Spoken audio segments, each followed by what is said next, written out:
Esta conferencia comenzará a grabarse. Bueno, muchas gracias por la invitación a este webinar que hemos titulado Adaptive Revolution. De seguro todos nosotros estamos enfrentando hoy en día entornos de negocios un poco más complicados que lo que enfrentábamos hace 10 años o más.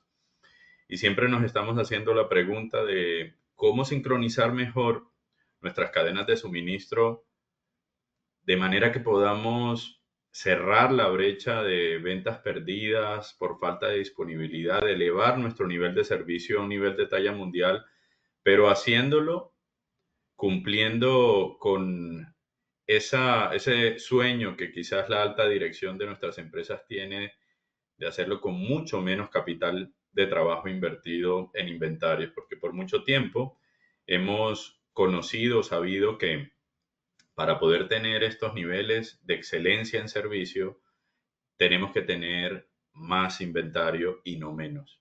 Y lo que vamos a tratar de explicar en el día de hoy nos lleva en la dirección de poder hacerlo con mucho menos inventario, pero en un entorno además que cada vez es más hostil, más volátil y más complejo. Y estos entornos de negocio, hoy en día, estas características las hemos llamado VUCA por sus siglas en inglés. Tenemos entornos que son cada vez más volátiles, con una alta frecuencia de cambios en demanda, en suministro, en operaciones. Entornos que son muy difíciles de predecir, de allí la U de incertidumbre. Plantas, por ejemplo, de producción o redes de valor enredadas, con muchas interrelaciones, muchos nodos o centros que son muy complejos de administrar. Portafolios de productos con miles de referencias que son mucho más difíciles de planear y entornos en donde interpretar las incidencias y los datos es cada vez más difícil y a eso le llamamos ambigüedad. Y esto no pasa solo con las variables de las que más comúnmente hablamos en estos temas, como la demanda y el suministro. Esto pasa en muchas variables críticas de nuestro negocio. Cuando comparamos estas variables hace algunas décadas con respecto a lo que pasa hoy, podemos encontrar un cambio descomunal. Los ciclos de vida de los productos se han reducido de productos que podíamos heredar a las siguientes generaciones, los relojes, los autos, a ser productos ahora desechables. Quien no tiene más de un reloj y los cambia quizás cada tantos meses o tantos años. Donde habían pocos productos, decenas de productos, hoy tenemos portafolios de miles de SKUs. Los clientes antes nos esperaban probablemente varios días, hoy para un pedido esperan que se los despachemos el mismo día o al día siguiente. La complejidad de los productos, que antes era baja, hoy tenemos productos cada vez más personalizados, con más tecnología, más difíciles de producir, con mucha mayor complejidad en la manufactura y en la logística.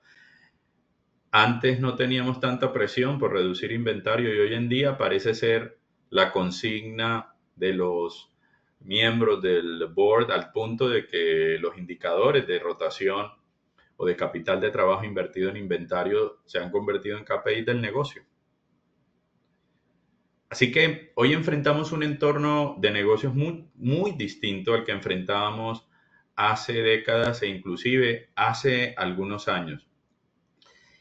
Y doy esta introducción porque las reglas con las que hoy estamos planificando estos entornos volátiles y complejos son las mismas que hace algunas décadas.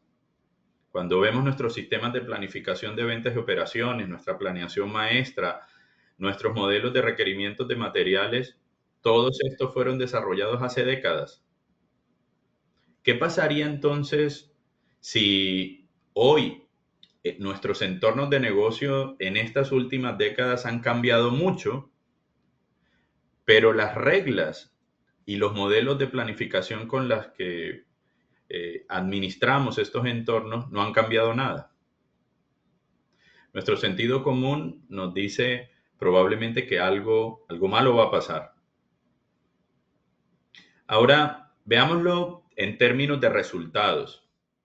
Deloitte University Press publicó hace algunos años un estudio que analizaba más de 10.000 organizaciones públicas de diversos sectores y tamaños, y concluyó que desde los años 60 hasta este siglo, el retorno sobre los activos ha disminuido 4 veces, de más del 4% a menos del 1%.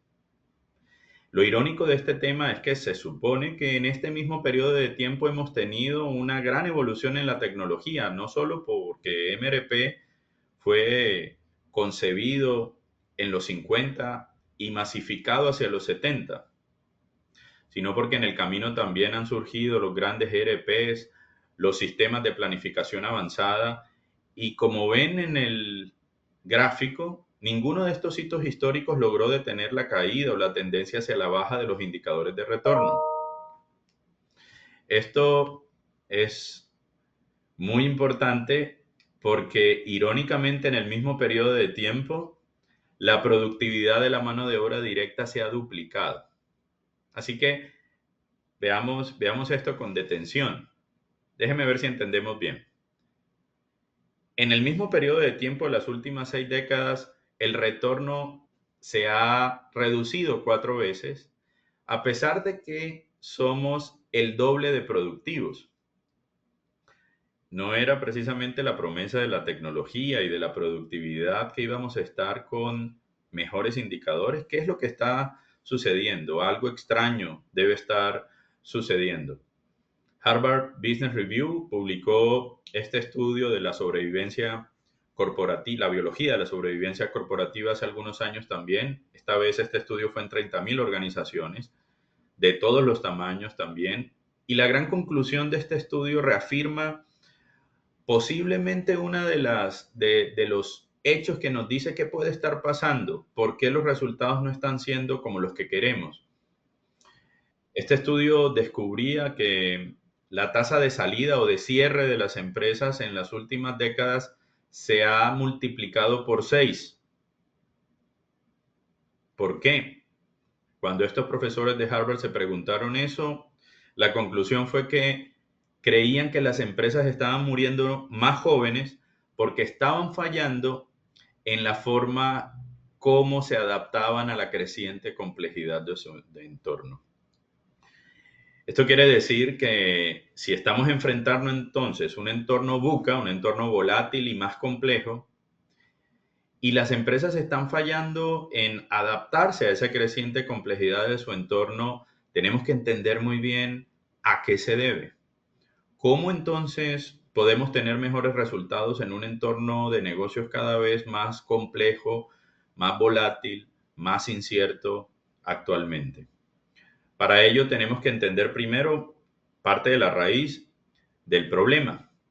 Actualmente nuestros modelos de planeación se basan en que desde un modelo de planeación de ventas y operaciones, cualquiera que sea, lo vamos a llamar SNOP, que es el término más conocido, SNOP desde el rango estratégico proyecta a 12 o 18 meses lo que va a suceder y entrega un forecast o un pronóstico a la planeación maestra. Y cuando la planeación maestra, digamos, si es una empresa de manufactura, su empresa recibe esto, el MPS, como una entrada, combinado contra los récords de inventarios y otras variables, arroja unas órdenes planeadas. Tanto estos pronósticos como las órdenes planeadas son un número discreto, un número específico de cuánto se va a vender o cuánto se debe producir o cuánto se debe adquirir en un rango de tiempo específico.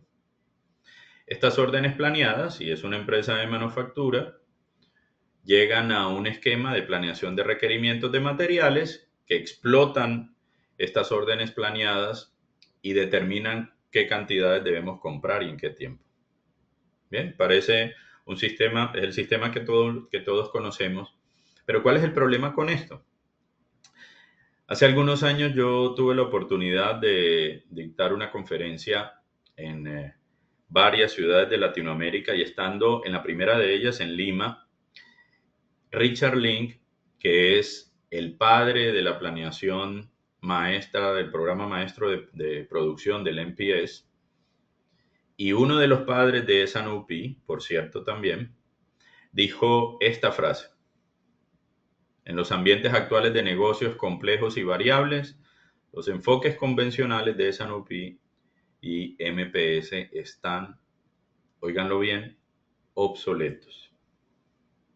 Y cuando dijo esto, Dick, pues por supuesto el auditorio, habían alrededor de unas 200 personas, gerentes de logística, de planeación, generales, de supply chain, pues por supuesto se quedaron congelados.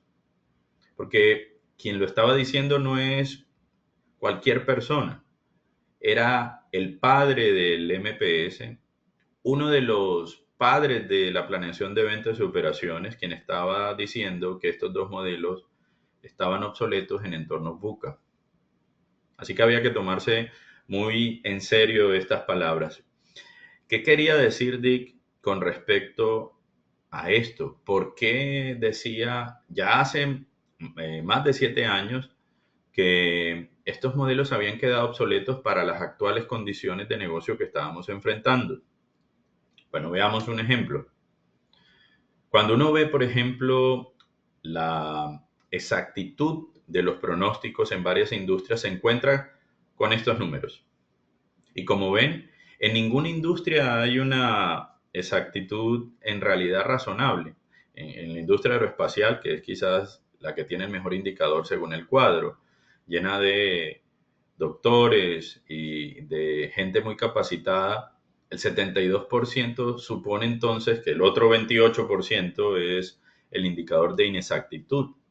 Y yo no sé ustedes qué piensan, pero 28% en promedio quiere decir que hay algunas referencias que no tienen el 28% de inexactitud, sino que tienen el 50, el 60 y algunas otras tienen probablemente un dígito. Y en promedio tenemos un indicador de inexactitud del 28%. Yo no sé ustedes qué piensan, pero el 28%, que es el mejor indicador que aparece allí, sigue siendo mucho. ¿Y esto por qué es importante? Porque aunque sabemos que todo pronóstico va a estar siempre asociado a un error, pronóstico de ventas, un pronóstico económico, un pronóstico del clima, el problema es que todos los que trabajamos en gestión de cadenas de suministro sabemos que la variabilidad existe, Murphy existe, y hay un efecto muy conocido en la gestión de cadenas de suministro que llamamos efecto látigo, que dice que un pequeño cambio en la demanda, que estos errores, que esta variabilidad, aunque sea pequeña en la demanda, produce aguas arriba de una cadena de suministro unos cambios mayores. Ya eso lo llamamos efecto látigo. Así que imagínense si estos errores son, según la definición oficial del efecto látigo de APIX, pequeños y se amplifican, imagínense si partimos de errores que son del 28%, 30%, 40%. ¿De qué tipo de amplificación del error aguas arriba en la cadena de suministro mientras recorre nuestra red de distribución, nuestras plantas de manufactura, nuestras compras, los largos lead times de algunas materias primas que son importadas? ¿De qué tipo de amplificación estamos hablando? Porque si es a partir de este, entre comillas, pequeño error que se amplifica, pues estamos hablando de, en realidad, un error que va a ser siempre de un muy buen tamaño. Y con base en este número, nosotros hacemos la planificación maestra en el mediano y en el corto plazo. Esas órdenes planeadas que aparecen en el modelo prevaleciente suponen que hay una precisión razonable en el forecast que está entrando al modelo de planeación maestra. Pero ¿qué pasa si esa exactitud y precisión no es razonable? Y entendiendo que estamos enfrentando un entorno VUCA, un entorno volátil, todos sabemos que la demanda que estamos enfrentando es impredecible y que tiene una alta frecuencia de cambios. ¿De qué tamaño entonces va a ser ese error y qué tan correcto es el supuesto de la planeación maestra que la exactitud de ese forecast es medianamente razonable? Porque si no lo es, ese número que entra en la planeación y que se combina con otras variables para arrojar las órdenes planificadas, planeadas o previsionales, también va a estar equivocado. Como dicen por allí en sistemas, si entra basura, ya saben lo que va a salir.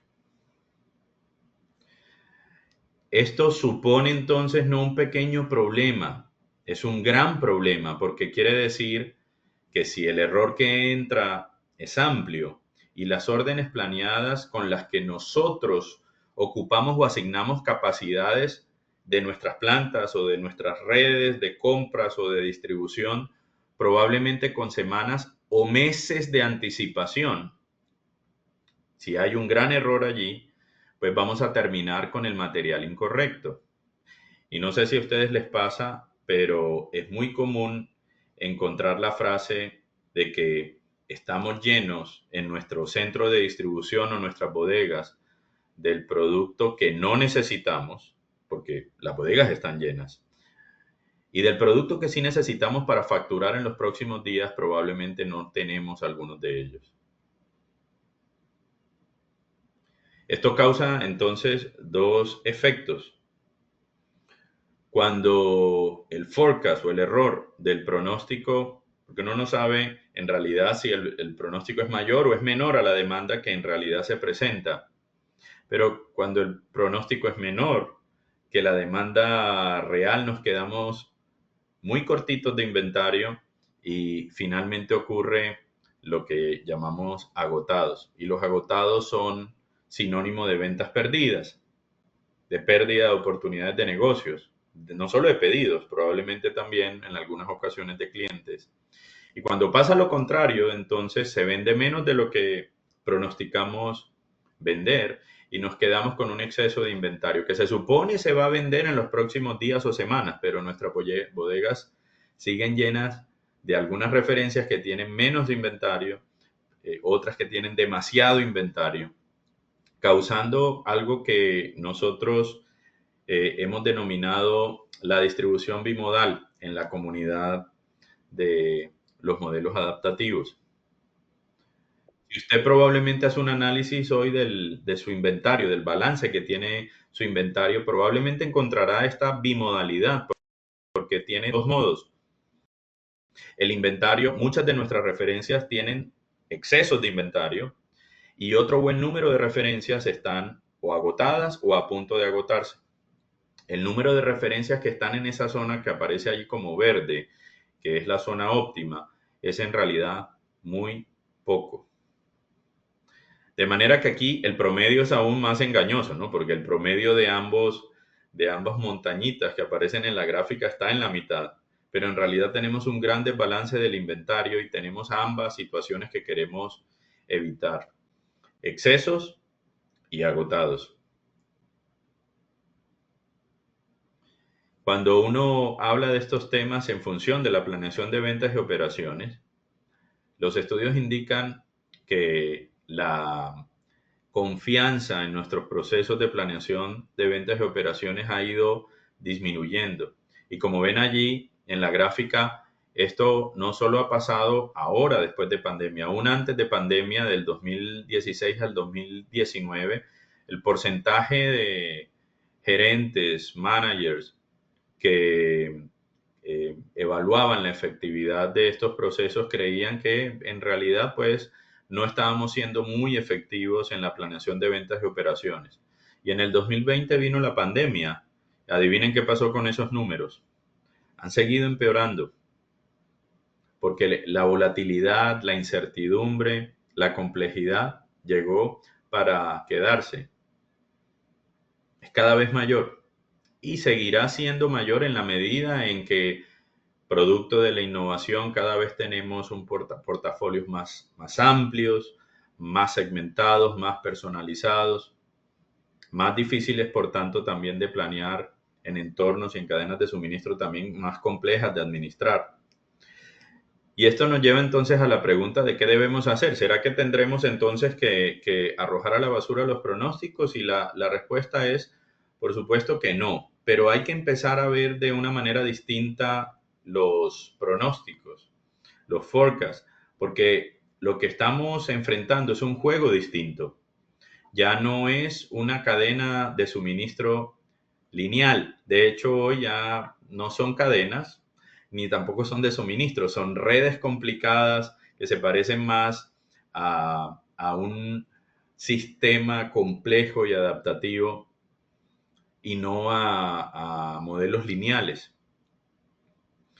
Y si ese juego ha cambiado y estamos enfrentando en realidad esta complejidad y esta volatilidad, pues tenemos que empezar a cuestionar si los supuestos en los que se basan los modelos que estamos usando aplican para las actuales condiciones que estamos enfrentando. Porque si no aplican, los modelos de gestión nos van a llevar a las decisiones incorrectas. Si aplicaron en un momento de la historia y hoy no, puede que lo que haya funcionado antes ahora no nos esté funcionando. Vamos a colocar un ejemplo de esto en nuestros entornos. Los modelos lineales suponen que es posible predecir cualquier variable con una exactitud y precisión razonable en el corto y mediano plazo. Por eso es que hacemos forecast basado en este supuesto. Por eso hacemos presupuestos anuales. Por eso tratamos de predecir con algún grado razonable de exactitud y precisión muchas cosas. Pero cuando hablamos de los sistemas complejos adaptativos, que se parecen mucho más, esta grafiquita, a nuestras empresas y a nuestras cadenas de suministro, que ya no son lineales. Esta es toda una ciencia, por cierto. Los CAS o sistemas complejos adaptativos por sus siglas en inglés, son una ciencia pues, que proviene ese cuerpo de conocimiento de las ciencias duras, de la biología, de la química, porque al final casi todo lo que existe es un sistema complejo adaptativo, las células, el universo, los sistemas biológicos, etc. Y en los sistemas complejos adaptativos, ninguna predicción es exacta ni permanece válida por mucho tiempo. Como ven, este es un supuesto casi que antónimo del supuesto del modelo lineal. ¿Cuál de los dos entornos creen ustedes que se parece más a su realidad de hoy? Yo creo que el de los sistemas complejos adaptativos, ¿cierto? ¿Y qué pasaría si entonces nuestra realidad es como lo que está a nuestra derecha, sistemas complejos adaptativos, pero el supuesto que estamos usando para administrarlo es el de la izquierda, como si fuera un sistema lineal? No va a pasar algo bueno, ¿cierto? Veamos cómo esto aplica en nuestros procesos de planeación de ventas y operaciones. Generalmente hacemos planes de ventas que tienen tres características. Son detallados a nivel de SKU o grupo de SKUs. Es un número discreto, un número, no es un juego de números, y supone cierto nivel de exactitud. Y con base en eso, la planeación maestra recibe estos números. Pero ya hemos hablado de qué pasa cuando, con base en el error promedio que puede tener nuestra industria, ese error se propaga creando el efecto látigo. Terminamos con la distribución bimodal, con el producto equivocado en nuestras bodegas y ya sabemos de qué están llenas nuestras bodegas. Pero, ¿qué pasaría si entonces más bien no suponemos que todo lo podemos predecir, sino que ninguna predicción es exacta ni permanece válida por mucho tiempo? Si este supuesto es el correcto, entonces no deberíamos predecir lo que va a pasar en las ventas a un nivel tan detallado. Entre más detallado sea un forecast, mayor es el error. Es una regla básica de estadística de cualquier pronóstico, no solo los de ventas. ¿Para qué usamos entonces un forecast si lo estamos planeando en un rango táctico o estratégico? La mayor parte de las veces lo necesitamos para tomar decisiones de CAPEX, una nueva bodega, una nueva línea de producción, cosas que debemos invertir y que van a estar en los próximos meses o quizás años. Y tenemos que anticiparnos mucho tiempo para tomar esas decisiones. Pero para tomar esas decisiones no nos interesa tanto el detalle de un número discreto a nivel de cada SKU. Si voy a tomar la decisión de invertir en una bodega, puedo tener un número más agregado en categorías, en familias. Lo mismo pasa con una proyección para saber si debo tener un turno adicional, una nueva línea de producción, ampliar mi capacidad o disminuirla. Y si eso es así, podría hacer una proyección en el dato grueso o en la Big Data. No es necesario para ello solamente hacerlo a nivel de detalle del SKU. De esa manera, revertimos el efecto sobre el forecast y ya no nos jugamos entre más detalle, mayor el error. Ahora tenemos menos detalle, más agregación, por lo tanto el error también va a ser menor. El problema de esto es que no son las proyecciones a mediano y largo plazo. El problema es que necesitamos ese número también para la planeación operacional, es decir, para el corto plazo, porque nuestras compras, nuestra producción, nuestra distribución ya no se mueve en semestres, en años, se mueve en días, en semanas. Necesito tomar la decisión de qué, cuándo y cuánto debo producir y comprar para la próxima semana. Y ahí es donde empieza a hacer daño el error. Para poder ver primero desde el punto de vista estratégico cómo podríamos tener algunos principios para resolver esto, volvamos a Richard Link. Dick sostenía desde el inicio de la planeación de ventas y operaciones que la base para tomar buenas decisiones en cualquier negocio es la calidad y oportunidad de la información. Pero en los últimos años le puso un adjetivo a esa información: relevante. No es cualquier información dentro del océano de datos en los que hoy nos ahogamos. Es la información relevante para tomar decisiones. Y en un entorno busca cuál es la información relevante. La información relevante es aquella que nos sirve para gestionar los indicadores que al principio del webinar veíamos que se estaban deteriorando, los indicadores más importantes del negocio, como por ejemplo los indicadores de retorno. Y en los 80, George Plosol, uno de los gigantes de la industria, enunció una ley que se conocería como la primera ley de la manufactura, que decía que todos los beneficios, estarán ligados con la velocidad de flujo de información relevante. Si el flujo o si los materiales correctos, los correctos fluyen, pues la disponibilidad mejora. Si la velocidad de esos materiales es adecuada también, necesitaré menos inventario para sostenerlo y no más, porque todos sabemos que hay una relación entre la velocidad, los tiempos de entrega y el nivel de inventario necesario. Y si esas dos cosas se juntan, la caja también se optimiza. Y si la velocidad de generación de caja se optimiza, voy a poder tener la misma o más utilidad con la misma o menos inversión, y eso hace que los indicadores de retorno suban. ¿Bien? Suena simple y lo es, pero no es fácil de hacer, porque resulta que el flujo es interrumpido por la gran variabilidad por Murphy, que es el principal enemigo del flujo. Para poder entonces hacer esto necesitamos entender que la planeación de ventas y operaciones va más allá de la simple definición entre oferta y demanda. Se necesita una mejor alineación para poder guiar los indicadores de retorno. Es acerca de sincronización entre procesos que son dirigidos además por seres humanos, no por máquinas. Eso significa conversaciones relevantes, información relevante, alineación entre áreas, más allá del propósito simple de la alineación entre oferta y demanda. Necesitamos mantener alineados todos nuestros procesos o subsistemas para poder guiar el ROI. Y eso requiere visibilidad, visibilidad para poder gestionar el flujo de la variabilidad. Porque si la variabilidad es el principal enemigo del flujo, entonces tener visible esa variabilidad para poder gestionarla será muy relevante para poder guiar la velocidad a la que generamos caja, utilidades y por tanto también retorno.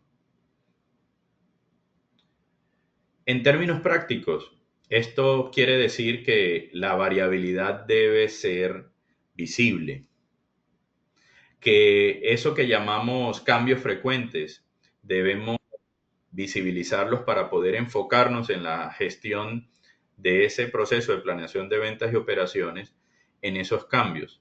Pero los cambios no son solamente cambios en la demanda, ni en el suministro solamente. Los cambios pueden provenir de múltiples fuentes, del producto, de una situación sociopolítica, por ejemplo, ahora que está tan de moda el tema de la influencia de la entrada de nuevos gobiernos a nuestros países o a otros países y su influencia en las variables económicas, también puede provenir de temas geopolíticos, sociales, fusiones y adquisiciones, entrada de competidores, tasas de cambio de nuestras monedas y otras variables.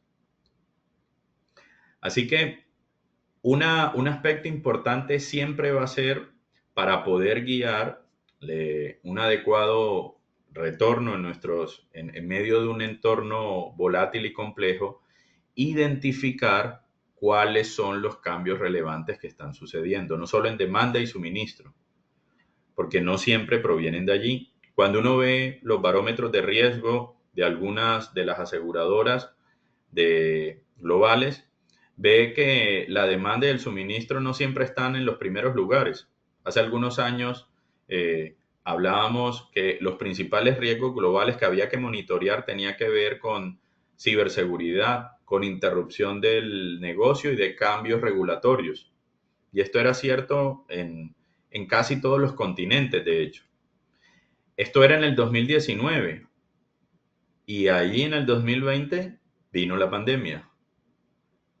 Una gran interrupción del negocio, un poquito disruptiva, ¿no? Así que si podemos construir una cultura que más allá del número, porque el número siempre va a tener asociado un error, me refiero a los números que ponemos en nuestros planes de ventas, nos enfocamos más bien en la información relevante para poder identificar cuáles son los cambios que están sucediendo y que afectan el negocio. Y nos enfocamos menos en el ciclo de reuniones y más en un proceso permanente de conversación con un equipo transversal que coordine precisamente este trabajo de sincronización permanente. Los resultados pueden ser distintos. Si identificamos esos cambios, monitoreamos esos cambios permanentemente y luego los rankeamos, los clasificamos de acuerdo, después de entenderlos, por supuesto, a su probabilidad y a su severidad, y entendemos cuándo estos cambios pueden hacernos daño, podemos entonces construir con base en eso posibles escenarios.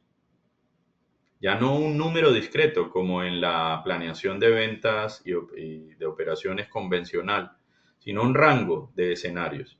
Pero no un rango de escenarios cualquiera, sino un rango de escenarios que está guiado por qué pasaría, guiado por estas variables que hemos detectado en cada ciclo que van a impactar el negocio. Y no un número por cada SKU.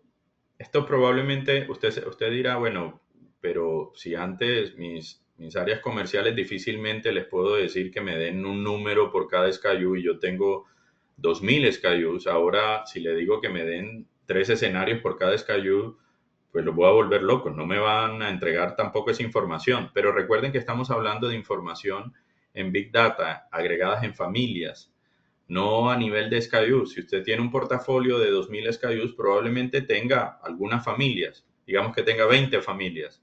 Y de esas 20 familias probablemente podamos hacer 2, 3 o 4 escenarios.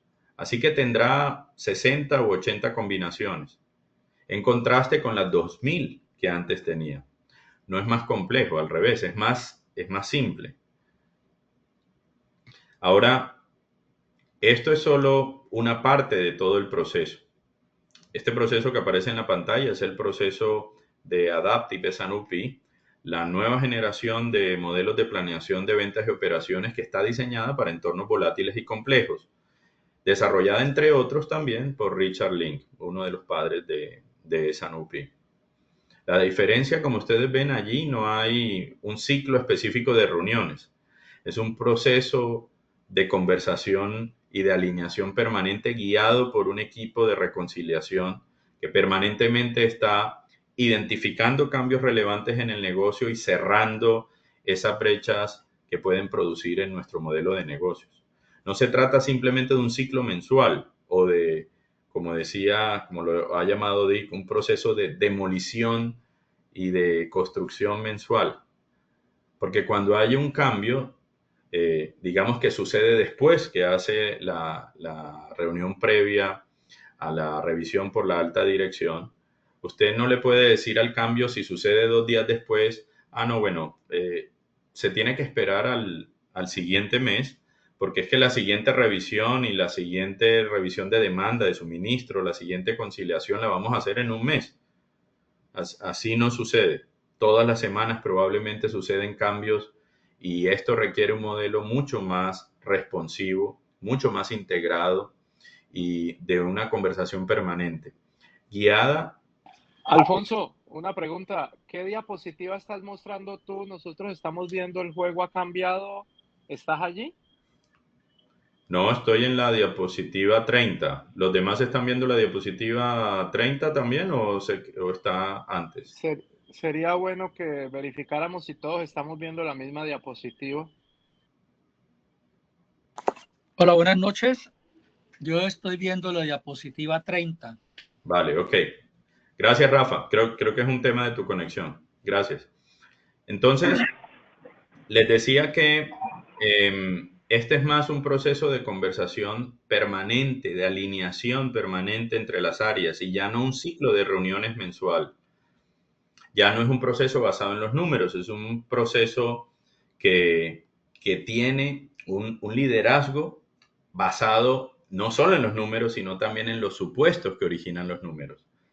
Pasamos entonces de un esquema de planeación de demanda detallada, de un proceso que está enfocado en el proceso, pero no tanto en las personas, en donde los números son lo más importante y hay una relación unidireccional de S&OP, planeación maestra, MRP, con un ciclo mensual de reuniones a un proceso distinto en el que la planeación ya no es tan detallada, es más agregada, en donde se enfoca no solo en el proceso, sino también en las personas, en esas conversaciones y en los supuestos, no solo en los números.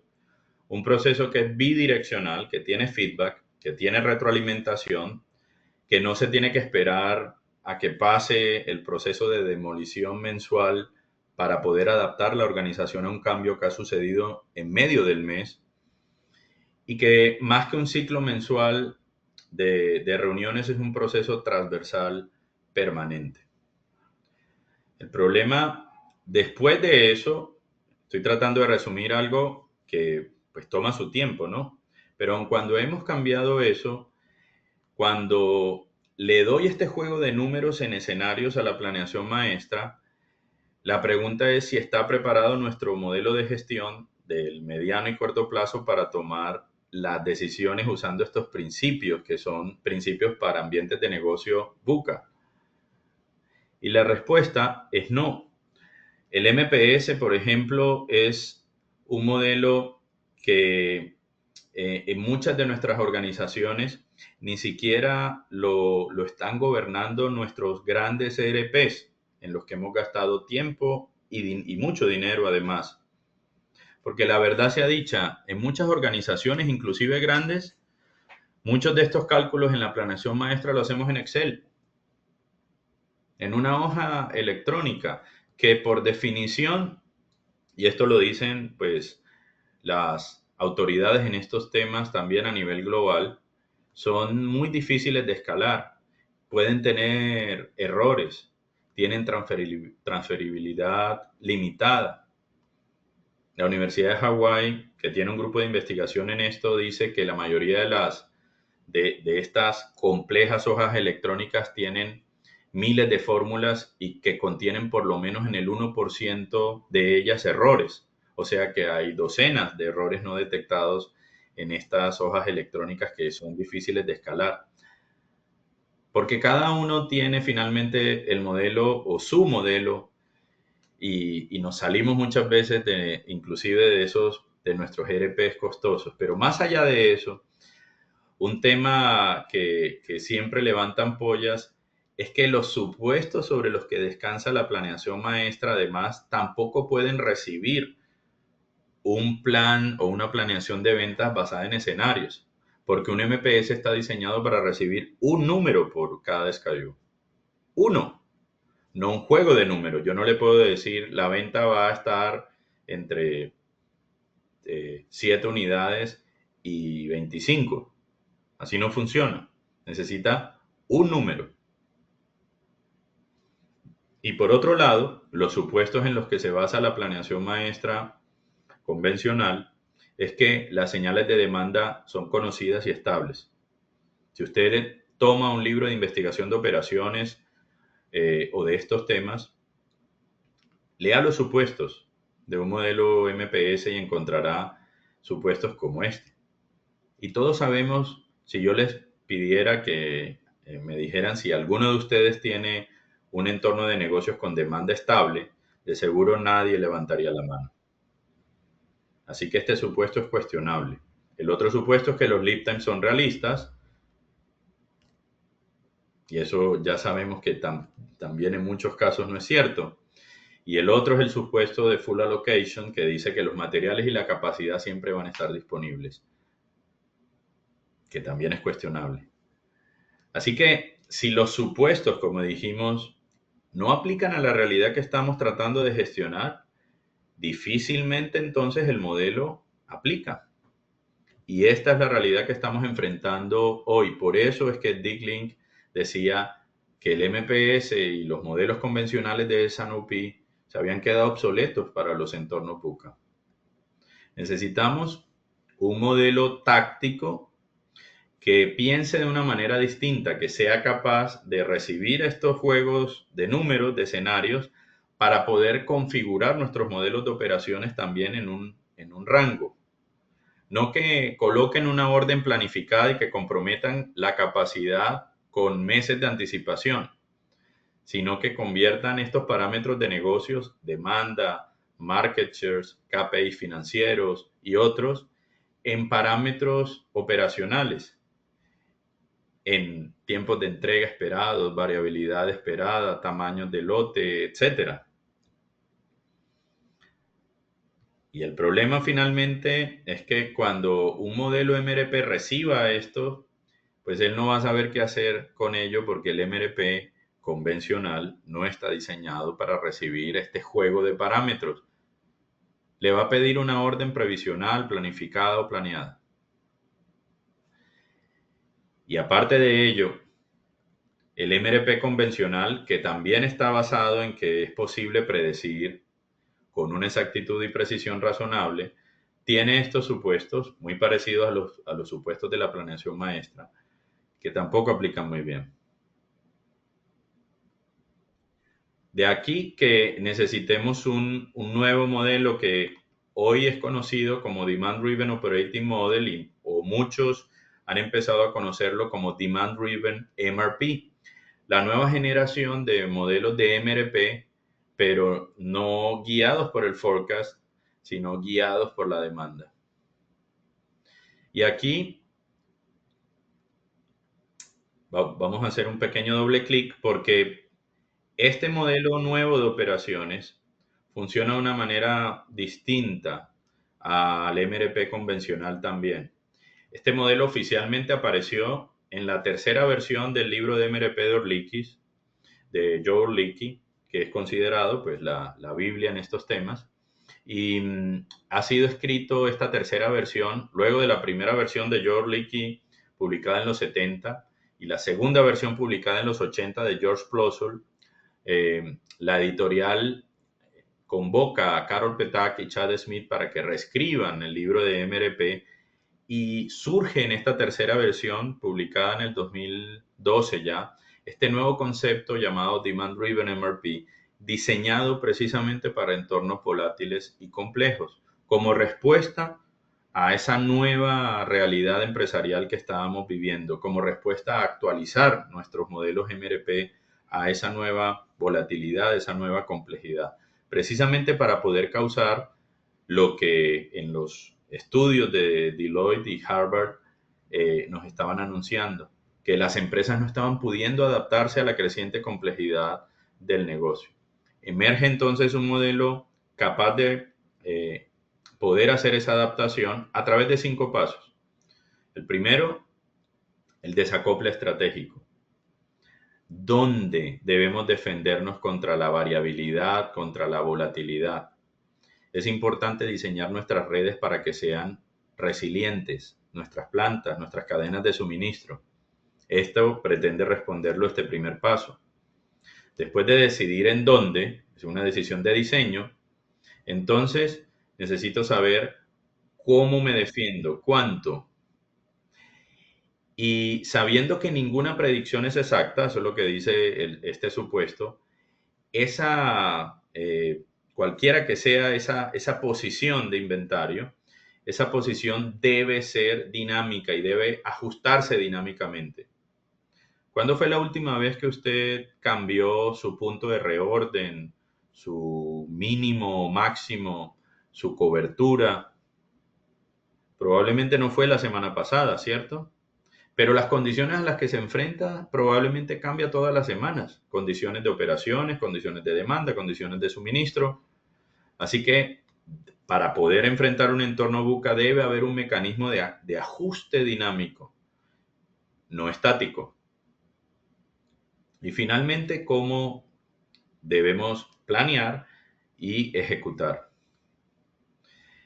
Este primer paso, les voy a colocar un ejemplo muy rápido para entender cuál es el principio que está detrás de estos modelos. Esta es una empresa de baterías en Sudamérica, de baterías para el sector automotriz. Y no sé si les pasa en sus empresas algo parecido a esto. Obtenemos los pedidos de nuestros canales o de nuestros clientes, de un distribuidor, por ejemplo, y esos pedidos tienen 10 líneas de 10 productos distintos. Y nosotros tenemos inventario de producto terminado en el centro de distribución o bodega, y de cada 10 líneas, como tenemos un nivel de servicio del 90% o de disponibilidad, para hacer el ejercicio simple, quiere decir que de cada 10 líneas, 9 las tengo y la otra no la tengo. Y producto de esa que siempre falta, porque pues siempre vamos a tener algún pequeño desfase, entre comillas, precisamente por el error asociado al tema de los forecasts, todo el pedido tiene que esperarse ese pasajero que está retrasado y que no ha llegado. En esta planta eso significa esperarse varias semanas, porque los lead times de producción no son cortos. Y el cliente no nos recibe el pedido incompleto. Estamos hablando de un pedido que sale en contenedores y que tiene que salir completo por requerimiento del cliente. Así que al final del día, cuando llega este pasajero que ya llega retrasado, el pedido siempre sale tarde y la satisfacción del cliente siempre está deteriorada. Lo que hicimos fue, en este paso 1 de desacople, esta empresa identificó un punto en la cadena de suministro en donde podíamos ajustar con más agregación.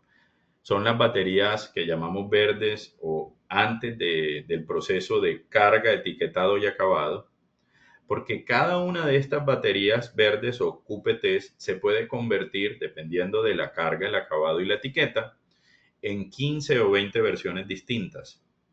Por lo tanto, aquí hay agregación. La probabilidad de que allí, en estas baterías semielaboradas, esté el pedido es mucho mayor. La probabilidad, la disponibilidad allí aumentó y ahora todo pedido era despachado desde esta posición intermedia. Ya no había inventario de producto terminado y la distancia que había de todo el pedido desde allí, de esa posición intermedia hasta la entrega, hasta el despacho, eran 21 días. La promesa de entrega antes era de un mes y siempre había uno o más pasajeros que llegaban tarde, líneas de ese pedido. Ahora, entonces, la probabilidad de encontrarlo en ese semielaborado es mucho mayor. Allí, en ese punto, hay mucho más apalancamiento o fuerza para pelear contra Murphy o la variabilidad que se enfrentaba en demanda. Y hay un tiempo mucho más corto para desde allí despachar, porque resulta que el lead time de producción hacia atrás era de varias semanas. De manera que el nivel de servicio aumentó, pero con mucho menos inventario. Ya no inventarios en producto terminado, sino inventarios en un semielaborado. Esto es simplemente un ejemplo, no quiere decir que sea su caso, pero es un ejemplo de algunos de estos principios. Finalmente, también esta empresa se integró verticalmente. Esta fue una implementación de cadena extendida con algunos de sus distribuidores más importantes que tenían en sus centros de distribución, los del distribuidor, también inventario. Y también tenían puntos de venta o agencias que tenían mucho inventario de un sinnúmero de estos productos. En esta nueva versión del desacople estratégico, lo que se hizo fue usar estos centros de distribución como puntos de desacople para poder disminuir el inventario que se necesitaba en las agencias o los puntos de venta, porque los tiempos de respuesta o las coberturas de estos puntos de venta o agencias estaban sobredimensionadas. Eran demasiado altas. Lo que hicimos fue fortalecer la posición central del inventario, algo parecido a lo que está haciendo Walmart en retail, para aumentar la probabilidad de que cuando se despachara, llegara el producto en donde sí se necesitaba, porque estas posiciones de inventario, como decía hace algunos minutos, están guiados por lo que, ya no por un forecast, sino por lo que efectivamente está consumiendo la demanda. Así que podían mantenerse más livianos con un inventario agregado en toda la cadena de suministro mucho menor. Así que pasamos de un modelo que era unidireccional a un modelo que desde la planeación de ventas sí tiene un pronóstico, pero distinto, más agregado en escenarios, que arroja luego un juego de parámetros, ya no unas órdenes previsionales al modelo de operaciones, pero el modelo de operaciones también le devuelve un feedback. A diferencia del modelo anterior, aquí no hay una sola dirección, aquí hay bidireccionalidad. Hay un feedback a través de la analítica, y a propósito de esto, con todo lo que estamos viviendo en temas de inteligencia artificial, y aquí hay un potencial gigante para poder analizar estos datos y que en ese feedback inteligente pues nos devuelva información relevante para poder, este loop que ustedes ven aquí en amarillo, sea un loop en realidad infinito, ¿no? Es decir, yo configuro el modelo de operaciones, aquí es donde están los 5 pasos, en este modelo de Demand Driven MRP.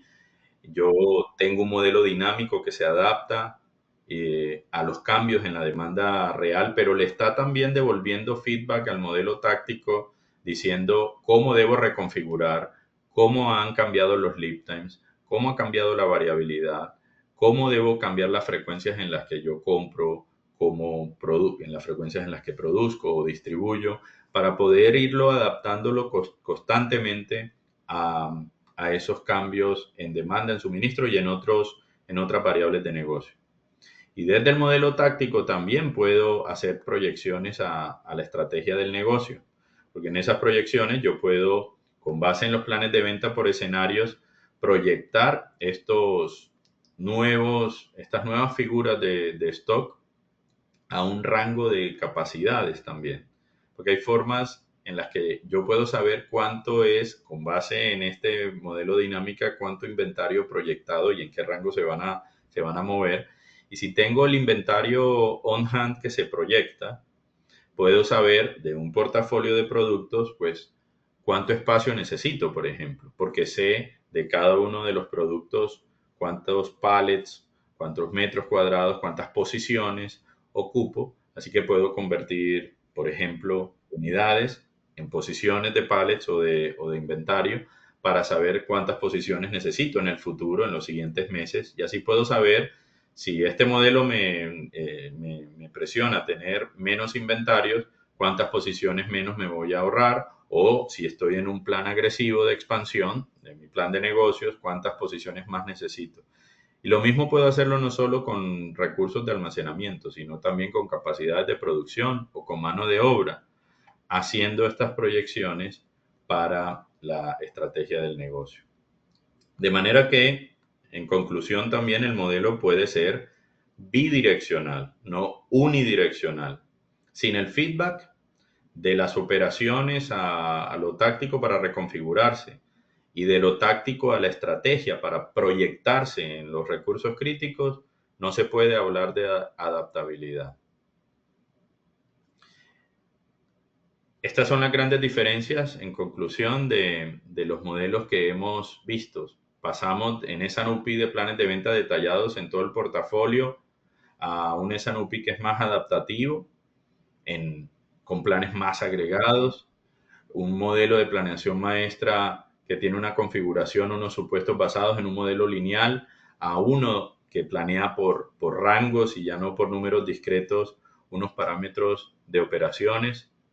Un modelo de MRP que está basado o guiado por el forecast, que ya sabemos que tiene un error asociado y amplificado por el efecto látigo, a un modelo que no depende del forecast porque está conectado con la demanda real en el corto plazo. Seguimos usando los pronósticos, pero de una manera distinta para las decisiones de mediano y largo plazo, pero nuestro modelo de operaciones está guiado ya no por la exactitud de un pronóstico a ese nivel de detalle, sino por la demanda real, no depende del pronóstico. Y un modelo al final que no es ni lineal ni unidireccional, sino que pasamos a un modelo bidireccional y adaptativo. Todos estos conceptos ya llevan un buen número de años y muchas empresas icónicas lo están implementando, como las que aparecen en pantalla, en varios continentes.